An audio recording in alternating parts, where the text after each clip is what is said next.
course, Rover. And the Midget came after the Sprite. Austin Healey was a great name in those days, and basically the same chassis with a slightly different front end became the MG Midget. The frog-eyed Sprite, however, was the car that everybody wanted in the late 50s. They now fetch their price, and certainly you can buy a new one if you want to go to the Isle of Wight to do it. Ton Blanc and Spore is just one driver following in the footsteps of John Sprinzel, who was the king of the Sprites, as is Keesel Hoen. Rotherfield Motor Company in Middlesex, responsible for the preparation here of the Midget. The BMC A-Series engine with twin carburetors could either be 998cc, 1100cc or 1275, which puts you in the 1300cc class. Depending if you've got four legs or two, they can be interesting or boring, but certainly Midgets and Sprites never ever were. Alistair Chalmers, Graham Bloor and John Hopwood with these three immaculately prepared Sprites. This is Alistair Chambers' car, John Hopwood's similar car, and here we see the cockpit of the original Sprite. Carburetry taken out, and still that lovely little BMC A-Series engine which powered BMC cars from the A30 right the way up to the Morris Minor 1000, and still in fact is supplied today in the Metro and in the Mini. In Mini Cooper it was a rally dominator. But here at Spa, the dominating factor was not the Sprites, it was the rain.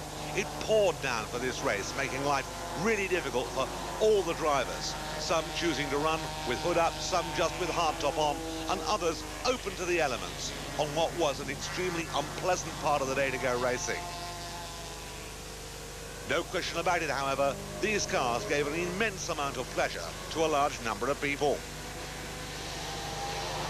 In the lead, 71, Hugh Levington, who was more at home in a Porsche than an Austin Healey Sprite at the moment, with not so far behind there, number 6 going well, Peter Biker.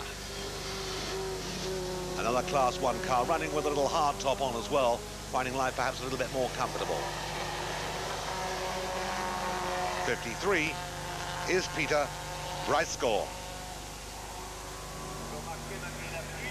While number 14, Leo Kruster's car, with really very peculiar Sebring type front end on the most odd end of the body I've seen for a long time. That's the frog-eyed Sprite as we remember it, the addition of course being the roll bars nowadays. And the Sebring bodied car number 61, a beautiful example that of Jim Lensveld. Spins itself off into the gravel, unfortunately doesn't come away with any damage.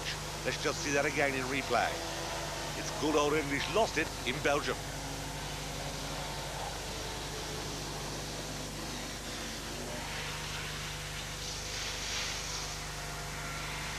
These little cars, remarkably stable, and in spite of the fact that they've got up on two wheels there, the low centre of gravity brings it back down again. But the weather here dominating what was an extremely difficult race for anyone to compete in.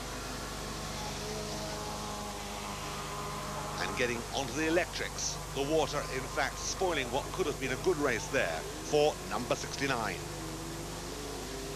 Keesel Hoen. 59 goes through, however, comparatively unaffected by these weather conditions. That's Jan Schreckland.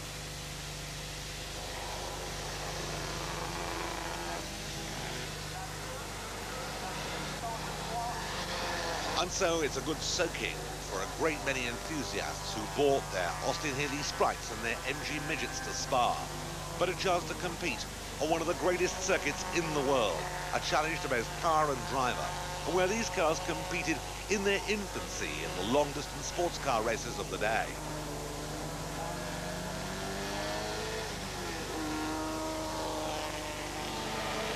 '53, Peter Bryce-Score. Number 12, Tino Podrosky.